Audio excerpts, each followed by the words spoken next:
Hello everyone, hi students. So now we are discussing the anti-anginal drugs. हम बात कर रहे हैं आजकल अपना जो टॉपिक चल रहा है drug acting on a cardiovascular system. तो मतलब हमारी हार्ट से रिलेटेड क्या क्या चीज़ें हैं, कौन सी डिजीज़ हैं, उनके ट्रीटमेंट में हम क्या चीज़ यूज़ करते हैं।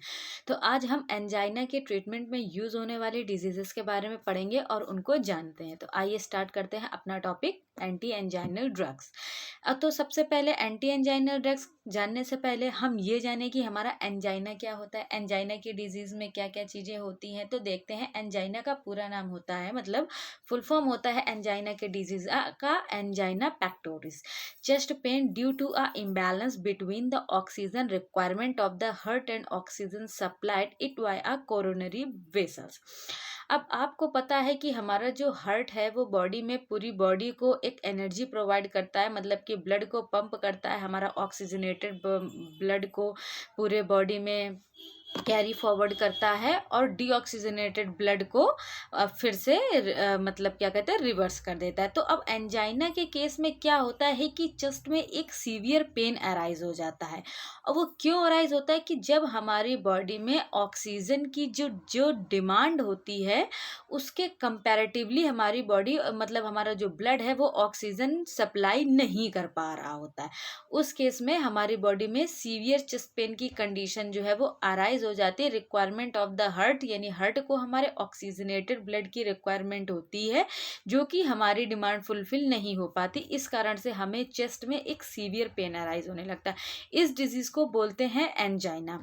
फॉर एग्जाम्पल के लिए हम एक आपको दूसरा एग्जाम्पल से समझाना चाहते हैं कि जब हम कभी लॉस मतलब बहुत ज़्यादा एक्सेसिव अमाउंट में एक्सरसाइज कर लेते हैं या फिर कोई ऐसा मेहनत का काम कर लेते हैं जिससे कि हमारी बॉडी में हमारे जो ऑर्गन्स है वो एक्स्ट्रा वर्कलोड करने के बाद एक ज़्यादा मात्रा में उन्हें ऑक्सीजन की ज़रूरत होती है, जैसे हिल क्लाइंबिंग करने के बाद, रस्सी कूदने के बाद, एक्सरसाइज करने के बाद या रनिंग करने के बाद बॉडी में एक सांस जैसी फूलने लगती है। वो क्यों होता है कि जो हमारी बॉडी एक नॉर्मल फंक्शन में ऑक्सीजनेटेड ब्लड को ले रही थी, सप्लाई हो रहा था, उससे ज़्यादा डिमांड हो गई है तो हमें सांस भरने लगती है।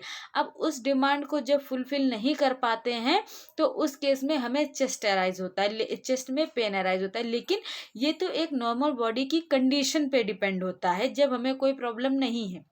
लेकिन सेम वही सिम्टम, सेम वही चीज़ हमको एंजाइना में फील होने लगती है जब हमारी बॉडी जो है वो ऑक्सीजन की डिमांड को फुलफिल नहीं कर पाती है। तो हमारी बॉडी में चेस्ट में पेन होने लगता है। जो हमारी कोरोनरी आर्टरीज होती हैं हार्ट में, वो या तो नैरो होने लगती हैं या फिर वहाँ पे जो हमारे ब्लड का फ्लो है, ऑक्सीजनेटेड ब्लड उतना नहीं रीच होता है, मतलब नहीं पहुँच पाता है। अब देखते हैं, जब कोई एंजाइना का पेशेंट है तो उसमें कौन कौन से ऐसे सिम्टम्स हैं जो हमें देखने को मिल जाते हैं।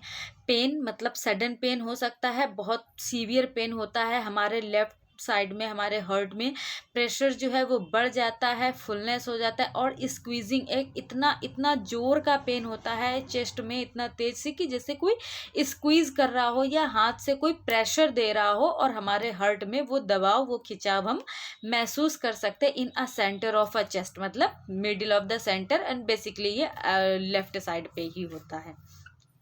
अब सिम्टम्स हमारे क्या क्या हो सकते हैं अगर कोई एंजाइना पेशेंट है तो उसमें सिम्टम्स की अगर हम बात कर लें तो शॉर्टनेस ऑफ अ ब्रेथ, यानी कि सांस लेने में उसे दिक्कत होगी, सांसें जो बड़ी बड़ी ले रहा था उसमें थोड़ी सी गिरावट आ जाएगी। अ फीलिंग ऑफ अ इंडनेस ऑन अ हार्ट बर्न, यानी कि उसे अपने चेस्ट में, हार्ट में बर्निंग टाइप का एक अजीब सी फीलिंग लगेगी। नोशिया, वोमिटिंग, स्वेटिंग, वोमिटिंग नहीं, स्वेटिंग की कंडीशन हो जाएगी। डिजीनेस, एक फटीक सा ये फील होगा, स्ट्रेचिंग टाइप की लगेगी उस, एंड पाल्पिटेशन। ये हमारे जो सिम्टम्स थे एंजाइना से रिलेटेड कि एंजाइना के डिजीज में हमें फील हो सकते हैं। अब इसकी पैथोफिजियोलॉजी की अगर बात करें तो क्या होता है कि जब बॉडी में ऑक्सीजन की सप्लाई हमारी डिक्रीज हो जाती है, तो वो कैसे, कोरोनरी आर्टरीज में, आर्थरोस्क्लेरोसिस के प्रोसेस में, या फिर वैसोस्पाज्म हो जाए या थ्रोम्बोसिस हो जाए। कोरोनरी मतलब जो हमारी बॉडी में हार्ट है, हार्ट को जो मतलब कि हार्ट तो पूरी बॉडी में ऑक्सीजनेटेड ब्लड को पहुंचाता है, पूरा सर्कुलेटरी सिस्टम पे वर्क करता है, एक अपना वाइटल रोल प्ले करता है। मगर हार्ट को पंप करने के लिए, हार्ट को भी अपना काम करने के लिए कहीं ना कहीं से तो एनर्जी चाहिए ही होती है। तो जो उसको हमारी बॉडी जो है वो सप्लाई करती है उसे हम कोरोनरी आर्टरी बोलते हैं। अब कोरोनरी आर्टरी में कोई प्रॉब्लम हो जाए तो हमारी ऑक्सीजन की जो सप्लाई है वो मतलब क्या कहते हैं इफेक्टेड होती है, बाधित हो जाती है। उसके कारण ऑक्सीजन की सप्लाई जो है वो डिक्रीज होने लगती है, तो हमें एंजाइना की प्रॉब्लम को फेस करना पड़ सकता है। ऑर्थोस्क्लेरोसिस का मतलब होता है कि अगर बॉडी में कोई भी ऐसा है कि जो हमारी ब्लड फ्लो की नॉर्मल वेन्स हैं, जो आर्टरीज हैं, उसमें ब्लड फ्लो जो नॉर्मल वे में हो रहा था वो ना हो करके उसमें किसी तरीके की समस्या या बाधा उत्पन्न हो जाए, जो कि वो ब्लड नॉर्मल तरीके से फ्लो नहीं हो पा रहा। वैसोस्पाज्म मतलब कि जो भी हमारी आर्टरीज एंड वेन थी उसमें किसी तरीके की स्वेलिंग आ जाए, या फिर थ्रोम्बोसिस का मतलब होता है वहां पे किसी प्लेक का फॉर्मेशन हो जाए, कि जो हमारी एक हॉलो ट्यूब थी, हॉलो वेन्स थी, आर्टरीज थी, वहां पे यदि किसी प्लेक का फॉर्मेशन हो गया तो जो ब्लड हमारा एक नॉर्मल स्पीड से फ्लो कर रहा था वो अब उस स्पीड से फ्लो नहीं कर पाएगा, उसके रेट में थोड़ी सी गिरावट आ जाएगी।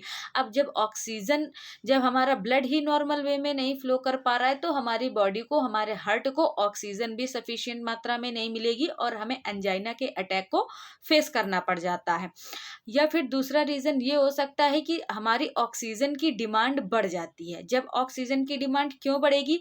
जब हमारी हार्ट रेट इंक्रीज हो जाएगी, वेंट्रिकुलर रेट इंक्रीज हो जाएगी एंड हाइड्रोट्रॉपी इंक्रीज हो जाएगी, कॉन्ट्रैक्टिलिटी ऑफ अ हार्ट, जब हमारे हार्ट की कॉन्ट्रैक्शन जो है वो तेज तेज से होने लगेगा तो बॉडी को हमारी ऑक्सीजन की ज़्यादा ज़रूरत भी पड़ेगी। अब जब बॉडी उस ऑक्सीजन की डिमांड को फुलफिल नहीं कर पा रही है तो जो हमारा ऑक्सीजन की डिमांड है वो बढ़ जाएगी और बॉडी फुलफिल नहीं कर पाएगी, तो भी हमें एंजाइना का अटैक की प्रॉब्लम को फेस करना पड़ सकता है। वॉल टेंशन, यानी कि जो हमारी आर्टरीज की वेन्स है उसमें एक दबाव, एक टेंशन सा फील होने लगता है और हमें एंजाइना के अटैक को फेस करना पड़ जाता है।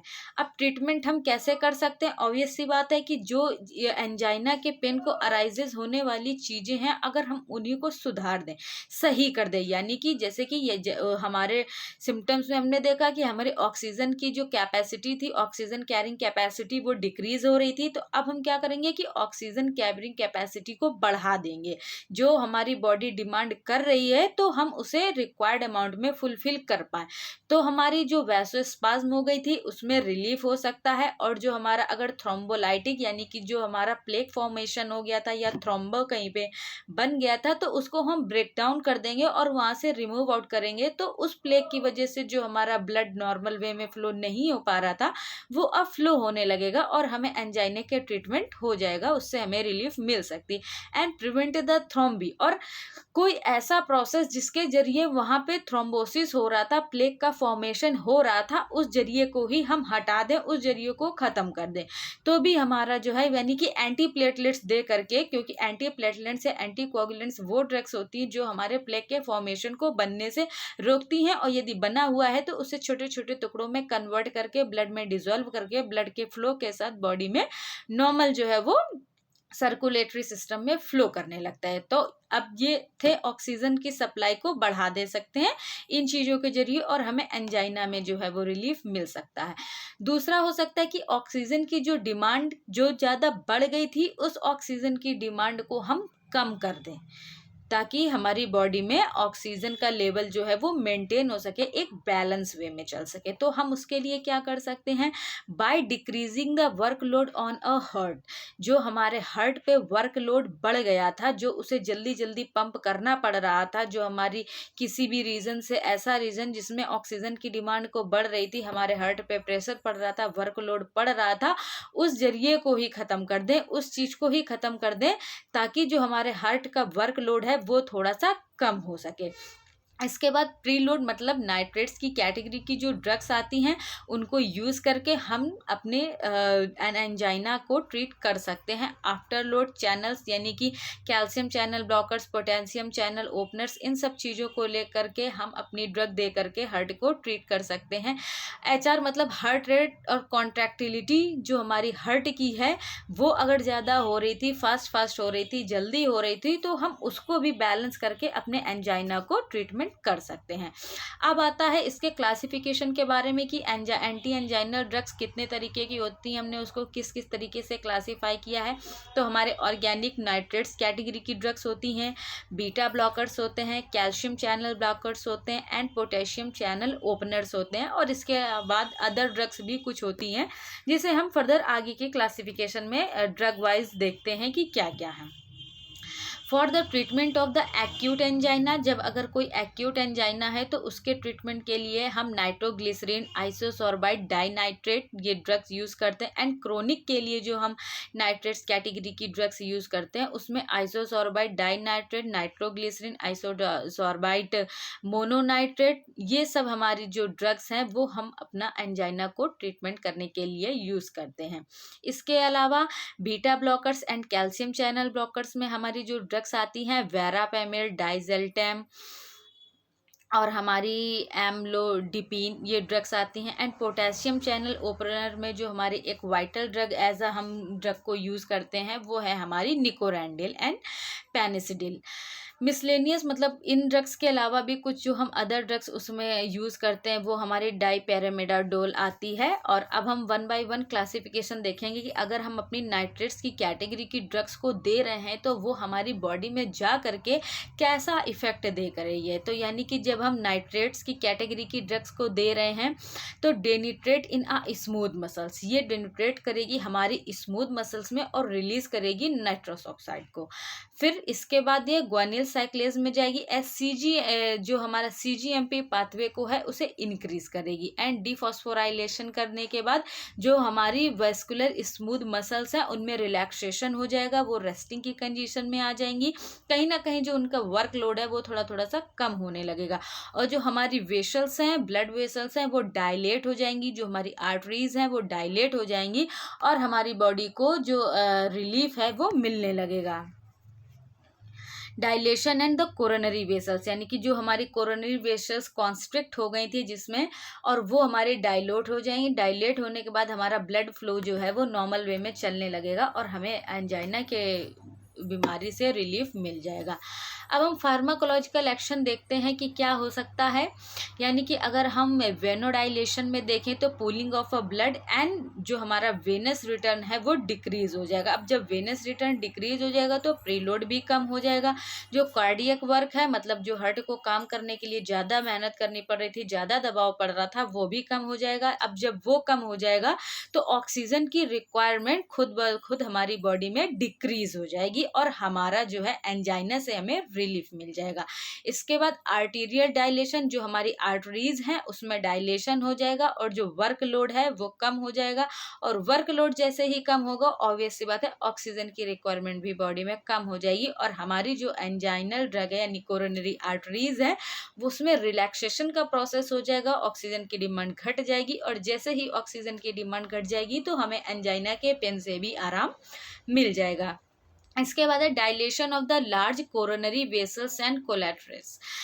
हमारी जो कोरोनरी आर्टरीज थी, ब्लड वेसल्स थी, उनमें एक डायलेशन हो जाएगा। अब जब कोरोनरी आर्टरीज में हमारी डायलेशन हो जाएगा तो जो ब्लड का फ्लो था वो एक नॉर्मल वे में अब हमारी बॉडी में होने लगेगा। हमारा सर्कुलेटरी सिस्टम में एक बैलेंस बन जाएगा। आर्टरीज में जब नॉर्मल ब्लड फ्लो होने लगेगा तो जो ऑक्सीजन की डिलीवरी थी वो भी अब सही अमाउंट में हमारी बॉडी में पहुंचने लगेगी और उससे भी जब हमारी ऑक्सीजन की डिमांड फुलफिल हो जाएगी तो हमें एंजाइना के डिजीज से ट्रीटमेंट हो जाएगा।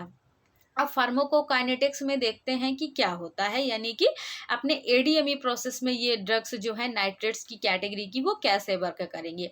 Absorbed through the buccal mucosa, ये ड्रग्स जो होती हैं वो बक्कल म्यूकोसा के थ्रू एब्जॉर्ब होती हैं स्किन एंड जीआईटी में।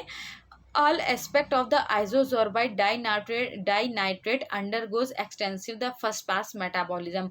आइसोसोर्बाइड मोनोनाइट्रेट को छोड़ करके जो ड्रग्स होती हैं उनमें फर्स्ट पास मेटाबॉलिज्म का प्रोसेस जो है वो नहीं होता है, मतलब कि सिर्फ हमारी आइसोजोर्बाइड मोनोनाइट्रेट में फर्स्ट पास मेटाबॉलिज्म का प्रोसेस होगा, क्योंकि जो बाकी हमारे जैसे ट्राई नाइट्रोग्लिसरीन है या ग्लिसराइल ट्राई नाइट्रेट्स की कैटेगरी की ड्रग है, इसे तो हम बक्कल रूट के थ्रू लेते हैं, और जो ड्रग हमारी बक्कल रूट के थ्रू या सबलिंगुअल रूट के थ्रू बॉडी में ली जाती है, उसमें फर्स्ट पास मेटाबॉलिज्म का प्रोसेस जो होता है वो अवॉइडेड होता है, वो नहीं होता है। Sublingual route produce the rapid onset, जो हमारा सबलिंगुअल रूट होता है वो एक onset of a action produce करता है, जो कि अपना इफेक्ट 2 से 5 मिनट के अंदर ही शो करने लगता है, दिखाने लगता है। Absorption through the skin is a slow, और इन ड्रग्स का जो एब्जॉर्प्शन है अगर हम स्किन के थ्रू देखें तो कंपैरेटिवली थोड़ा सा स्लो होता है। एडवर्स इफेक्ट अब क्या क्या हो सकते हैं? हेडेक की समस्या हो सकती है, पोस्चरल हाइपोटेंशन हो सकता है, tachycardia, palpitation, weakness and flushing, इस तरीके के कुछ हमारे जो सिम्टम्स हैं वो हमें इन ड्रग्स को यूज करने के बाद एज अ एडवर्स इफेक्ट या एज अ साइड इफेक्ट हमें देखने को मिल सकते हैं। अब जो हम अपनी नाइट्रेट्स कैटेगरी की ड्रग्स हैं, बेसिकली ऑब्वियस सी बात है कि हम एंजाइना के ट्रीटमेंट के लिए उनका यूज़ करते हैं। तो sublingual nitroglycerin drug choice of the acute anginal attack, कि जो हमारी नाइट्रोग्लिसरीन ड्रग है उसे हम एक्यूट एंजाइना के ट्रीटमेंट में यूज़ तो करते हैं और सबलिंगुअली हम उसका यूज़ करते हैं। ओरल नाइट्रेट्स जो हमारी यूज़ होती हैं वो प्रोफाइलैक्सिस एंजाइना में यूज़ होती है। ये हमारे एंजाइना के पार्ट्स हैं, कि हमारा जो एंजाइना होता है वो क्लासिकल एंजाइना, वेरिएट एंजाइना, 2 तरीके से होता है, और एक और भी उसका स्टेबल एंजाइना का पार्ट है। तो ये सब कौन सी ड्रग किस में यूज़ हो रही है ये हम देखते हैं। इसके अलावा जो हमारी नाइट्रेट्स कैटेगरी की ड्रग है उन्हें हम मायोकार्डियल इन्फ्रैक्शन में भी यूज़ कर सकते हैं, कंजेस्टिव हार्ट फेल्योर की कंडीशन है तो भी हम उसे यूज़ कर सकते हैं। इसके अलावा बाइलरी कोलिस हो गया है तो भी, एंड साइनाइड पॉइजनिंग में भी, एंड इसोफेगल में यदि कोई स्पाज्म है तो भी उसके ट्रीटमेंट के लिए हम अपनी नाइट्रेट्स की कैटेगरी की ड्रग्स को यूज़ कर सकते हैं। सो स्टूडेंट्स, आज हमने बात की अपनी नाइट्रेट्स की कैटेगरी की ड्रग की। ये हमारी एंटी एंजाइनल का पार्ट फर्स्ट था, एंड पूरा टॉपिक कवर करने के लिए अब हम इसको नेक्स्ट पार्ट में मूव करते हैं, मतलब कि जल्दी ही देखिएगा इसका second part, anti anginal drug का part second. I hope you are understood well. Thank you class.